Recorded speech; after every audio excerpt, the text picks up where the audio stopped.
तो गाइज़ आखिरकार हम पहाड़ की चोटी पे पहुंचने ही वाले हैं। तो आप धुंध देख सकते हैं और ये देखें नई नई बर्फ़ गिरी हुई है यहाँ पे। जून के महीने में सर्दी बेहद सिस्टम फाड़ के सर्दी यहाँ पे है। माइनस में टेम्परेचर हो सकता है यहाँ पे। और भेड़ बकरियाँ देखिए कितने ही खूबसूरत अंदाज से चल रही हैं। आगे आगे हमारे कुछ बैल घोड़े वगैरह, और चलने में थोड़ी परेशानी आ रही है घोड़े को।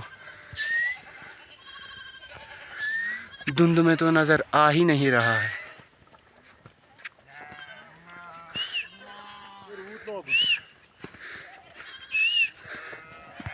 ये देखें चारों साइड डरावने पहाड़, बर्फीले पहाड़, सर्दी वाले पहाड़, जिन्होंने इस डिस्ट्रिक्ट डोडा और किश्तवाड़ को घेर के रखा हुआ है, कैद करके रखा हुआ है। इस साइड देखें बहुत ही ऊंची चोटी है, लेकिन धुंध की वजह से उसको हम देख भी नहीं पा रहे। तो आखिरकार हमें एक ऐसी मुसीबत का सामना करना पड़ रहा है जिसके बारे में मैंने सोचा भी नहीं था। वो ये है कि बारिश का आना तय हो चुका है। बारिश लगनी थोड़ी थोड़ी स्टार्ट हो चुकी है। तो गाइज़ मेरी यही दुआ है कि बारिश ना आए और हम सलामती से अपनी मंजिल पे पहुंच सकें।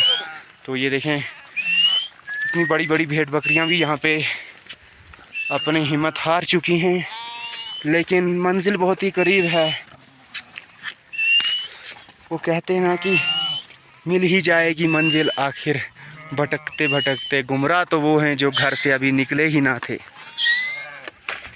तो ये आप पहाड़ चेक करें, जैसे कि कोयले की खुदान या कोई और खुदाने वगैरह हो। जैसे इन पहाड़ों को मशीनों के ज़रिए खोदा गया है। तो आप देख ही सकते हैं, इन पत्थरों से अंदाज़ा लगा सकते हैं कि इनका क्या ही माहौल रहेगा। और मैं अपने बारे में कुछ बयां करूं तो मैं जैसे अभी गांव में घूम रहा हूं, बहुत ही सिंपल ड्रेस में, एक पैंट, एक शर्ट्स और एक स्वेटर के साथ। बाकी सब के पास आप सिस्टम देख सकते हैं। बैग्स के ऊपर से भी कुछ फटकियाँ, कंबल वगैरह लपेटे हुए हैं, टोपी और गुलबंद रुमाल के साथ और कश्मीरी शाल्स के साथ, बहुत ही इंतज़ाम के साथ इस पहाड़ को चढ़ने की कोशिश में लगे हुए हैं। और एक हम हैं जो बहुत ही सिंपल अंदाज में अपने सफ़र की ओर बढ़ रहे हैं। तो हमारे घोड़ों को कुछ चलने में थोड़ा दिक्कत आ रही है। पहाड़ी इलाका है, दिक्कत तो आएगी।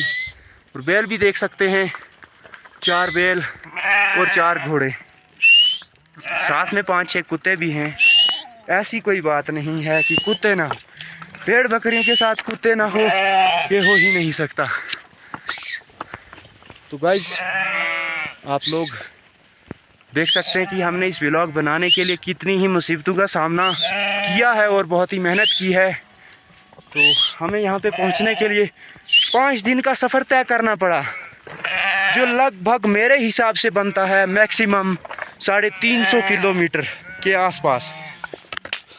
तो हमारी इस मेहनत के लिए एक सब्सक्राइब और एक लाइक तो बनता ही है। अगर आप लोग सपोर्ट करें तो हम आपके लिए और भी मज़ेदार और लजीज व्लॉग लेके आते रहेंगे।